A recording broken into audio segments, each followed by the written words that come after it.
Greetings, Internet, and welcome to Aaron Plays, and I hope you're doing fantastically well. This will be episode 2B of my Air and Armour Wurzburg playthrough, and this is the NATO part of turn 2. As we saw in the Soviet part in the previous episode, they tried a hasty attack, and it sort of backfired when they ran into a solid defense of NATO infantry, reinforced by some Abrams armor. And my God, aren't they tough? So what is NATO going to do now? What they've got to remember is in turn 3, we don't know who is going to go first, because turns 1 and 2, that was predicted. Turns 3, it's up to a die roll, 50-50. So whatever NATO does, it's got to keep that in mind, that the Warsaw Pact could go again straight after them. Anyway, I've noticed there's been quite an uptake on this series, which is much appreciated, because there's nothing else out there as I record at this time of play showing my bumblings through the game system and rules and such forth, but it seems to be helping people, and that's the main thing.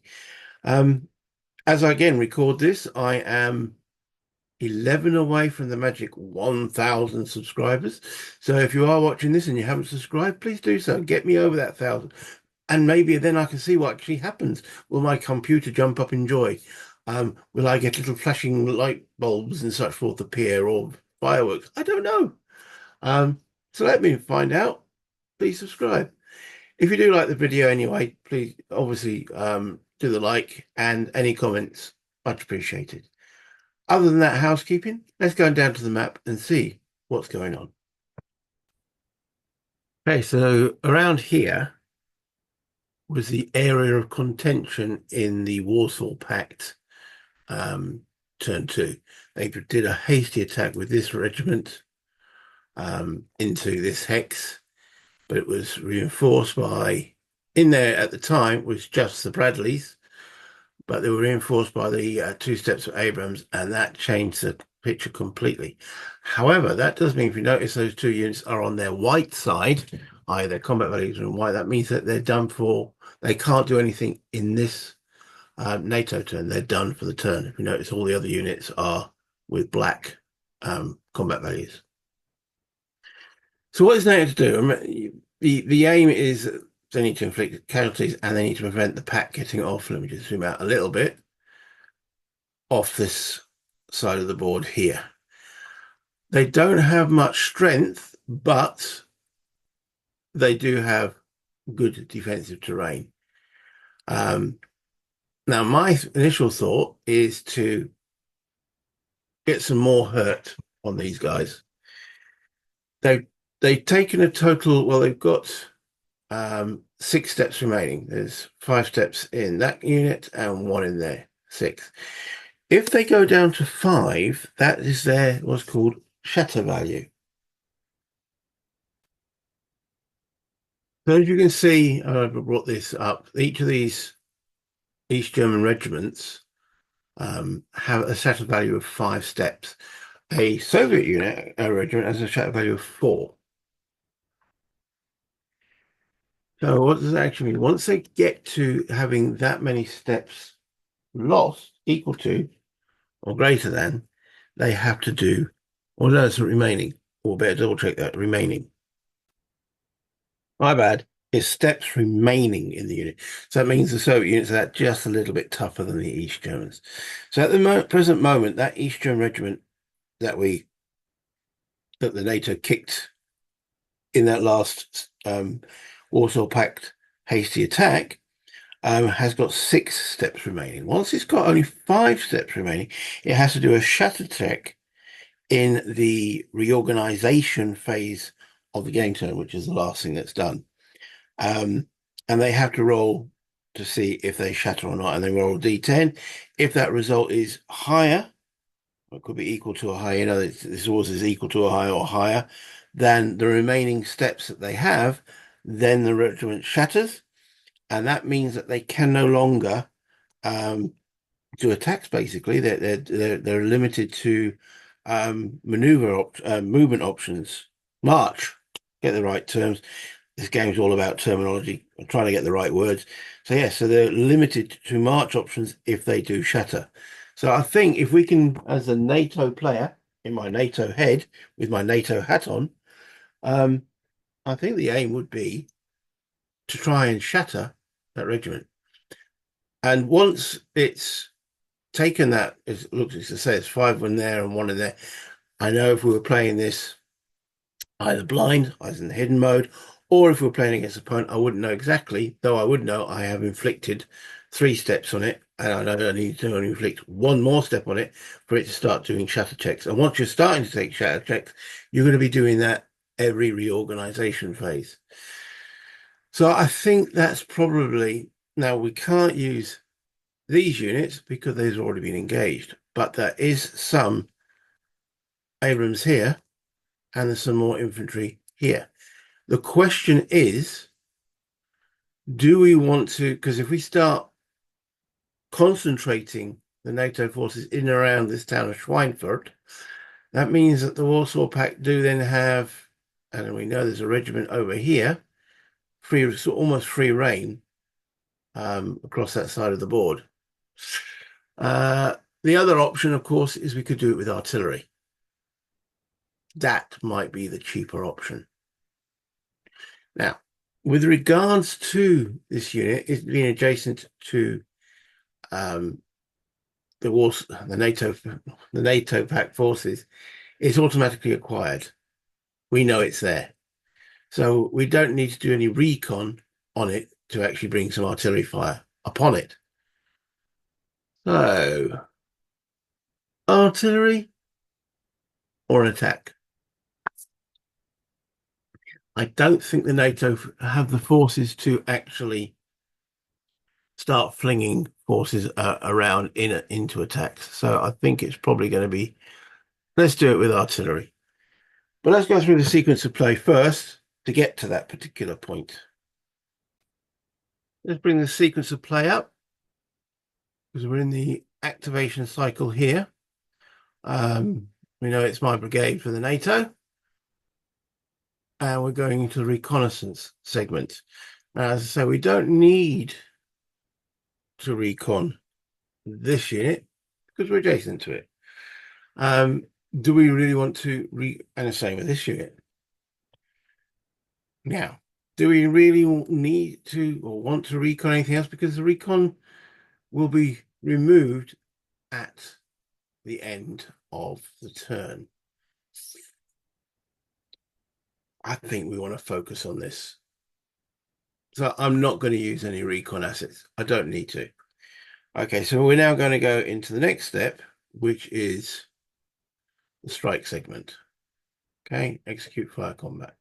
Now, what I've got to be aware of also is the Soviets, Warsaw Pact, have got artillery assets of their own, but that gun's already fired. And where's their Merv? There it is. That one hasn't. So that could counter battery fire, but that's the risk we've got to take. Okay, so let's bring everything we can to bear on that hex there. So spotting any one of those will spot for it, and this will fire into there. So why we do that is we add the maximum. I think it's 2 separate artillery counters can do a strike, but let me just double check, make sure I'm not doubling that up. Yes, just checked on the NATO fire support chart.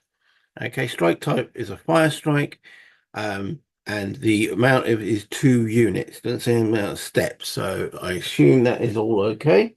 Again, make a comment in that area below if that is a load of Dren. Sorry. Dren. What TV show did I get that from? Okay, so yeah, I've been rewatching it. So yeah, if that's incorrect, but according to what I'm reading here, the fire support assets, artillery is 2 units for a fire strike. So those 2 units will fire. Now that gives them a fire strength of that's 1 step times its attack value, which is 8, and 3 steps times its attack value of 4 is 12, gives a total of 20 firing into there. Now that's its basic strength. I've checked the modifiers. There's no modifiers on there. Other than it now gets the general halving. Nearly everything in this gets halved. The designer gives a good reason for that, and it sort of makes sense. So rather than halving the attack value, he halves it, as in the basic values printed on the counters, he's halved the overall effect. It gives more granularity. So therefore, my attack strength in there, into that hex, or effective attack strength, is 10. I then roll the dice. Remember, high is good. And roll a 9. NATO is loving this. So on the combat results table, yes, I'm flicking through the tables. Remember my little whinge from the other day, or the other episode. The combat results table with a 9 gives +2. So that 10 becomes 12. We then look at the defense value of that unit there, which is currently that second number is 3. However, it is in a light wood, which I believe I incorrectly last time said was +1. It's actually +2, so that's 5. Now they cannot retreat from an artillery strike, so that is going to be. So you divide that effectively. Sorry, you don't divide it. You take the 5 out of the 12. The first 5 will be 1 step loss. That leaves 7 hits remaining. So that'll be another 5. Will take another step loss, leaving 2 steps remaining, which can't be fulfilled. So therefore, that unit loses 2 steps. Ouch. Very effective NATO fire. So let me just put the fire marker on that. Where are they? Next fire marker. Next fire marker. And we reduce that by 2 steps. Ooh dear. Which actually gives the NATO player 2 VP as well. Which now means that the Warsaw Pact can counter battery fire. Now, this unit has already fired. So I don't think it can. Whereas this unit here, let me just bring that up. You can see there's the rocket launcher. That definitely can. A range of 13. Okay, so the most effective Allied unit is that one there. So let's see if we can find it. Let's see if it's within range. Oh, come on. There we go. Right, 12 hex range. That unit's got a 13 hex range, so it's definitely within range. So I now, in my charts and tables booklet, look for the counter battery table. And I said this would have been so much better if it was alphabetical order. That's in page 5. Okay. So there's a counter battery acquisition table. Take note, you don't need to spot it. It's already been spotted by it firing. It's a determination of great that's been spotted. Can they actually bring some shells down on that unit whilst it's in that hex?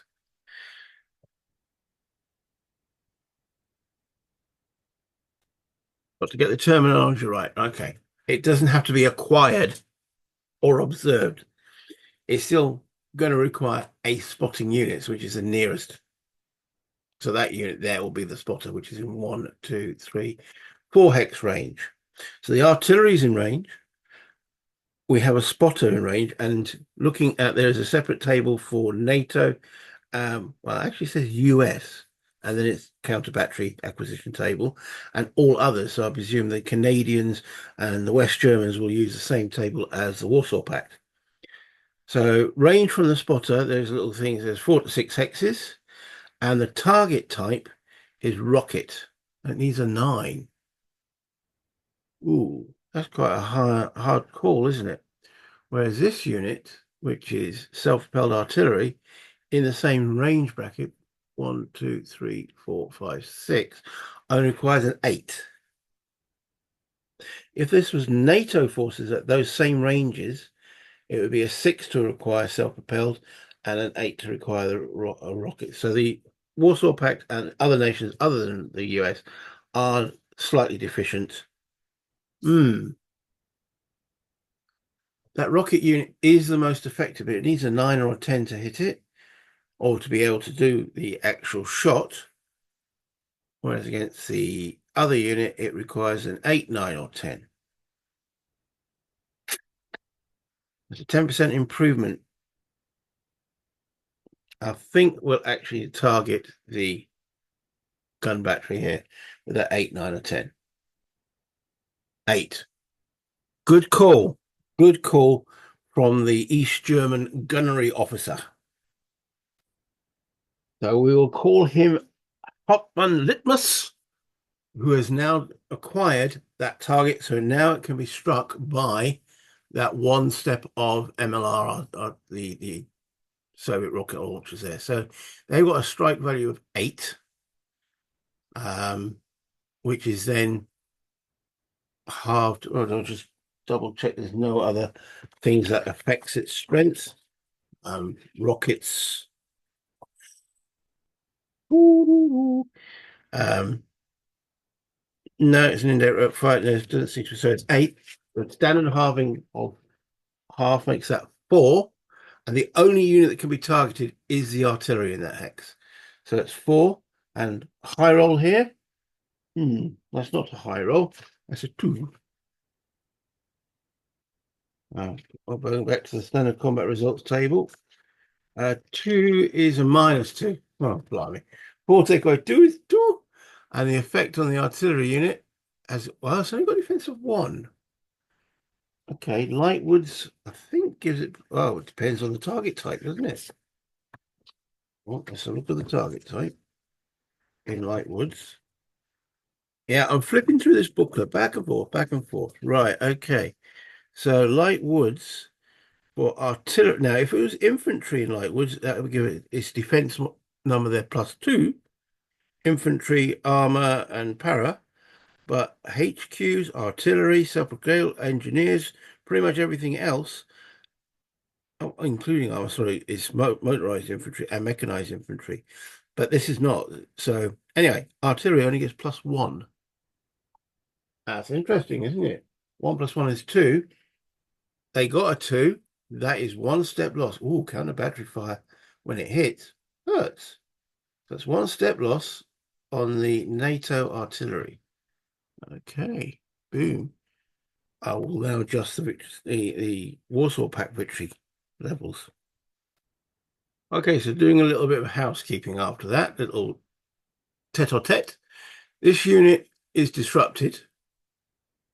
So I need to place a disrupted marker on it. Can I find one of those? Oh.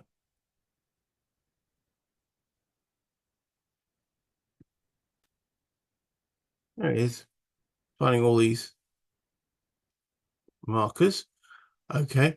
This unit here is disrupted by the actual original fire. Okay. This artillery unit here is now marked as fired.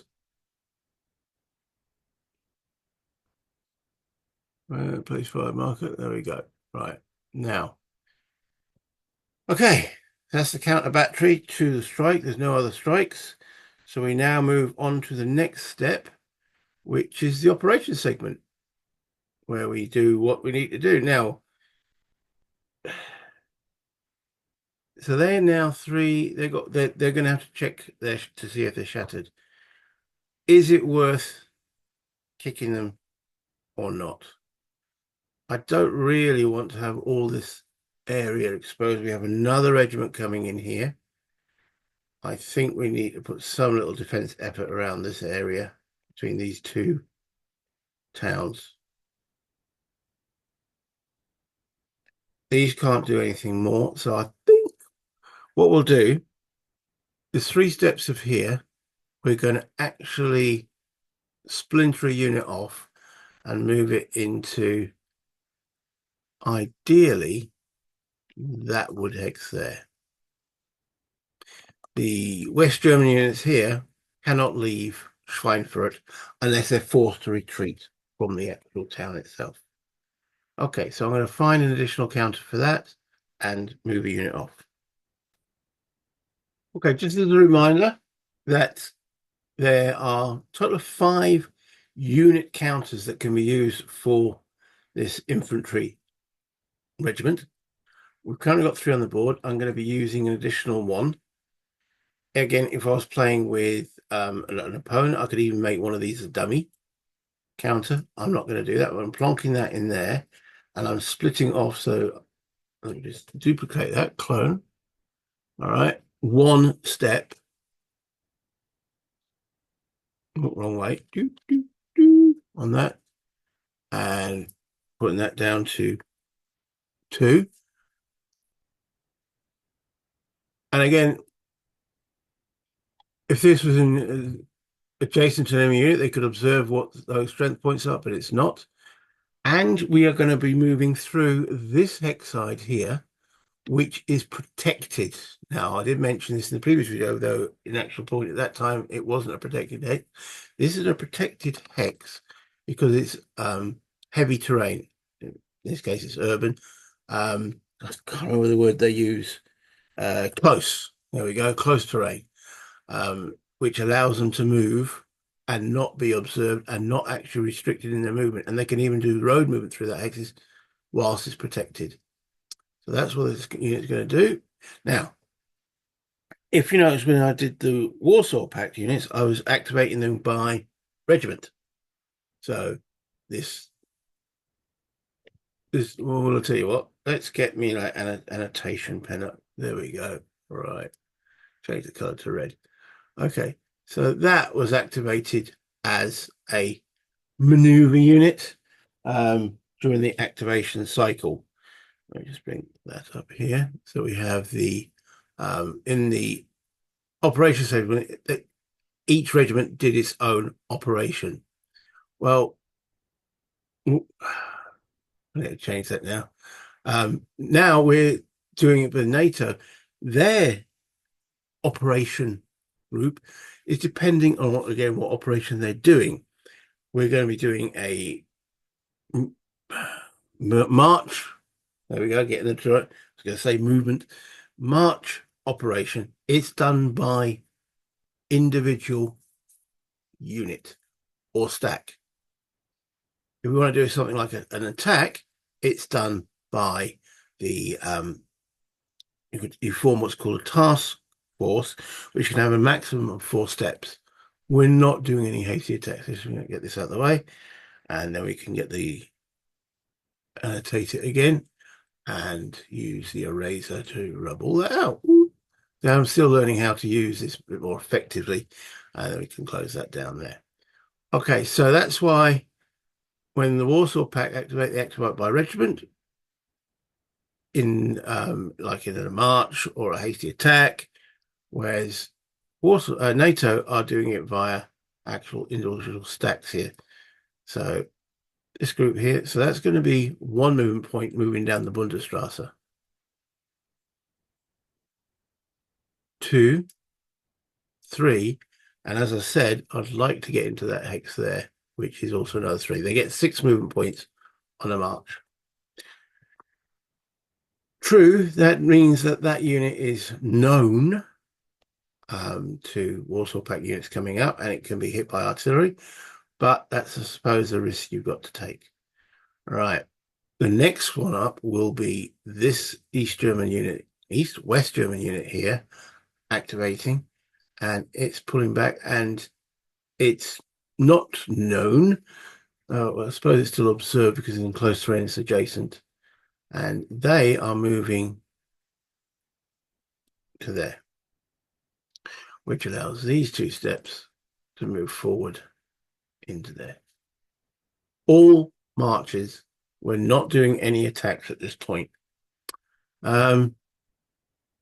Right. So that brings us to this unit. Now, it's only got 2 steps. Again, Warsaw Pact wouldn't know that. Well, I suppose they start to get an inkling because they've seen 1 step there, 2 steps there, and they know they're engaged. two steps there. So that's five. They know they've taken they knocked one out. That's six, and they know they've got eight. So they know it's and it's the only count on the board. So by a process of elimination, unless they say they know that's not a dummy, and that's dummy because they moved adjacent, so they're observed. Uh, okay. We do have one more counter spare, and I think it might be worthwhile at least slowing these boys down a bit if we can get one step here and one step there. Yeah, let's do that. So let's bring on the spare counter. Okay, let's put it into there. And now, again, if you were playing with another opponent, they wouldn't know that I was at this point. Now I bring this extra unit on. Let's clone it. If one of these is a dummy, decrease them both to one step. One of them could retain the two steps, and the dummy is a dummy. But as I'm playing this with myself, I can't really fool myself using these rules. This is where the hidden movement, or what they call it, hidden. There's a special term they use. Blimey, I really got to get my head around the terms. Hidden mode. In hidden mode, you don't know what's in each of those units yourself, even in your own. So anyway, so that's moving there for 1, 2, 3, 4. That seems to, the roads, and that's going to fall back to there, lead to those two choke points. And then what I should be doing is actually turning these over to white because their operations are done. There's so few units on the board I can sort of memorize them, but I should do it correctly for you guys. So that goes half, 1.5, because you can't use road movement through these towns. 2, 2.5.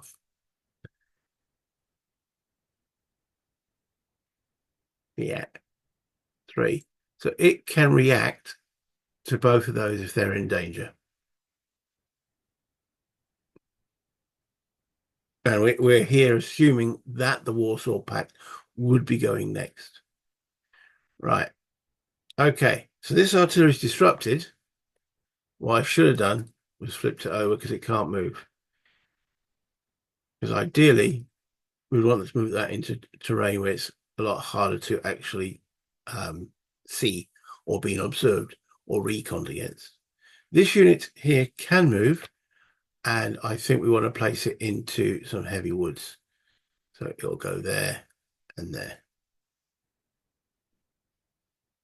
And again, it gets flipped over to show that it's done.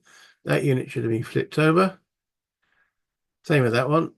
And I know I'm being pedantic here, but let's do it properly. Flip them over, and they're all good. Though, in actual fact, when we went through that hex there, we left an additional step. Oh, let's see, you can see I'm going to make a dummy there, leaving that with only 1. There we go. And that's NATO done. So we now bring up the sequence of play. We've completed the NATO operations segment. So we now go back. So that's the maneuver phase of the turn completed. Reserve. There's no units that are marked in reserve. There's no engineers. So we're into the reorganization. And it says remove disrupted, fired, smoke, and non blah, blah, blah. And on that, using the wonders of Vassal, I can click the reorg. And you'll notice all the units flip over to their black side. The observation markers have gone off. The acquired markers, the fired markers are all being removed. Yay! One of the advantages, one of the many advantages of Vassal. Each main HQ, right, remove steps, hidden mode. Check all regiments and brigades for shatter. This is what I take. Place shattered markers as appropriate. Okay, so this is where we've got to determine if the 24th East German Regiment is actually shattered. So I'm going to read the design note from the rulebook regarding this. So history proves that a formation loses most of its effectiveness long before it loses most of its troops. Depending on morale and training, one unit can falter at 10% casualties, while another will shatter only at 50%. In either case, the enemy does not have to knock out the entire formation to stop it dead in its tracks. And that was the premise that I did with the NATO in this particular turn. Okay. So it says this is now actually a rules quote, each NATO brigade and Warsaw Pact regiment has a shatter value. This shatter value can be found on the shatter table. We went through that. They have a shatter value of 5 as denoted on, that's the NATO. Let's actually get rid of the NATO one for the moment. Though their shatter value is 6. And they've already taken 1 loss. Because that's done by the brigade. Okay, so yeah. Right, so let's have a look at the Warsaw Pact. So each regiment's got a shatter value of 5. So during the reorganization phase at the end of the game turn, that's where we are now, guys, each player must check each of his regiments and brigades to determine if any of them must make a shatter check. We have determined that the 24 need to do a shatter check. When the total number of steps remaining to all maneuver units are those are those counters, in a Warsaw Pact regiment or a NATO brigade is less than or equal to its shatter value. Okay, so currently it has 4 steps remaining, which is less than its shatter value. Remaining to all maneuver units in a Warsaw Pact regiment is less than or equal to its shatter value. It must check for shatter. The owning player rolls a die. The die result is higher than the total number of maneuver steps remaining to that regiment or brigade. It has shattered. So 1 to 4, they're okay because they've got 4 steps remaining. 5 to 10, they shatter. They shatter. Okay. That means I've got to get a shatter counter for them.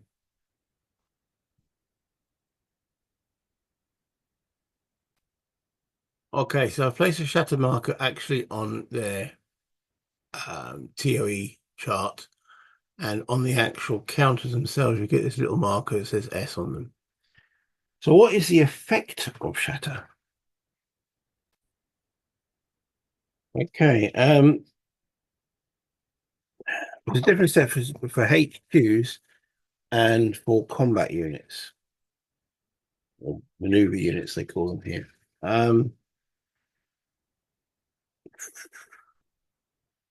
Okay, shattered effects. Get the right page. When a formation shatters, the only operations it can be assigned to is march, and no unit from a shattered formation can ever react. The effects of shatter occur after a formation has failed a shatter check, which we've just done. Not at the instant the formation loses the last maneuver step that puts it in or below its shatter value. So it's done in the reorganization. There's also rules about shattered HQs, but we won't worry about that at the present moment.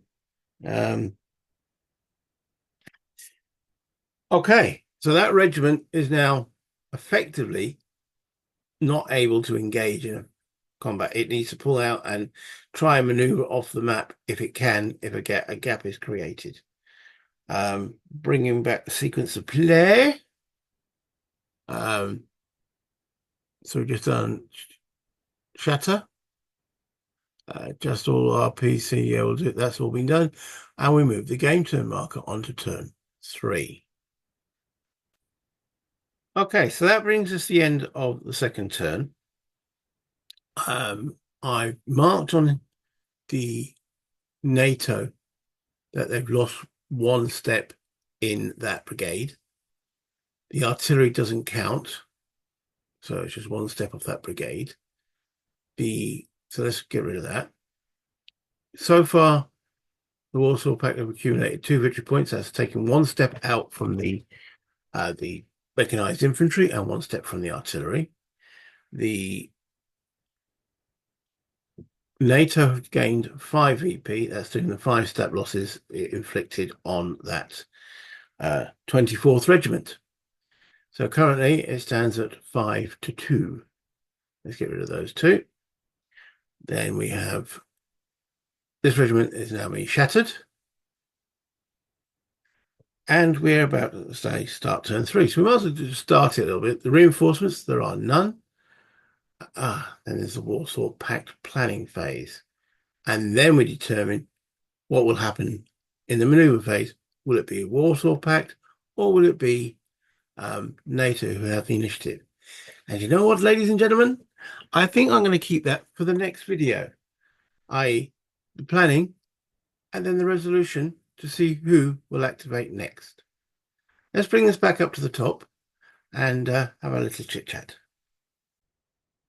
So as I said before, this is my first playthrough of the game. As a Warsaw Pact player, would I have done that hasty attack? No, not the full consequences, especially the armor reinforcing. No. I think the hasty attack probably better placed against a position which isn't possibly reinforced by armor. Or 2 hasty attacks so that the armor can't be in 2 places at once. But that's going to be the learning curve of the game. That's going to be how to improve one's play at the game. At the present moment, I am a bumbling buffoon, especially tactically. Moving over to the NATO, where I've got those 2 components of the mechanized infantry in the 2 towns with the armor in support. If either one of those gets hit by a hasty attack, at least the armor I could just peel off 1 step of, not 2, to reinforce. And then if both get attacked, then it's 1 step at each. I don't know. That's in my head what, as a NATO player, is doing. As I say, this is solo. I am also currently playing a game via Vassal against a gentleman in America. And we're doing the same scenario. I'm playing NATO, he's playing Warsaw Pact. So therefore stuff is hidden. Now I've sent him an email and he's quite happy for me to bring that onto the channel once we finish the game. I'll go through the log files and go through the game of an opposed playthrough, but that's not going to be for a while yet. The also intent I want to finish this game is after I've done those 2, I would then like to bring in the extra assets like the air and the helicopters and hidden mode. Will I do that in 2 lots, or in 1 lot, or 2 lots, bring in the air and helicopters and hidden all together, or separately? I don't know yet. It's, I say, this rule book is a little bit of a chew. I hope, and someone has said that it has helped. So I've managed to coalesce a 100-page rule book 146-page rule book into a couple of hours of fun. That was a lovely comment. And that's what I was trying to achieve when I done this. I was been waiting for the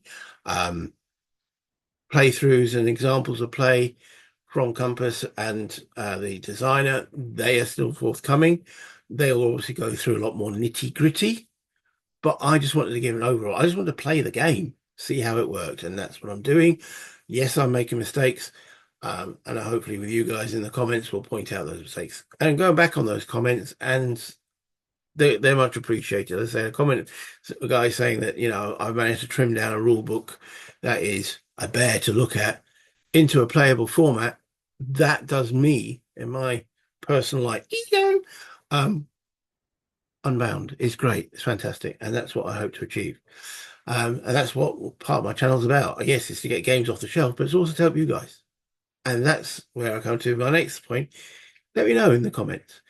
Subscribe to my channel, as I mentioned right at the introduction, and if you're still here, is that I'm quite close to that magic 1,000 subscribers. I don't know what effect it will have until I do, but if you could help me get there, because the more that you guys subscribe and do the likes as well, it gets the video out there to more people as well, which helps more people. And that's what I want to do as well. Help people play these bloody beasts. There's no good them sitting on the shelves and gathering dust. They need to be played. They deserve to be played. like, subscribe, comment. That's all I ask. Until next time, guys, play games, have fun, buy internet,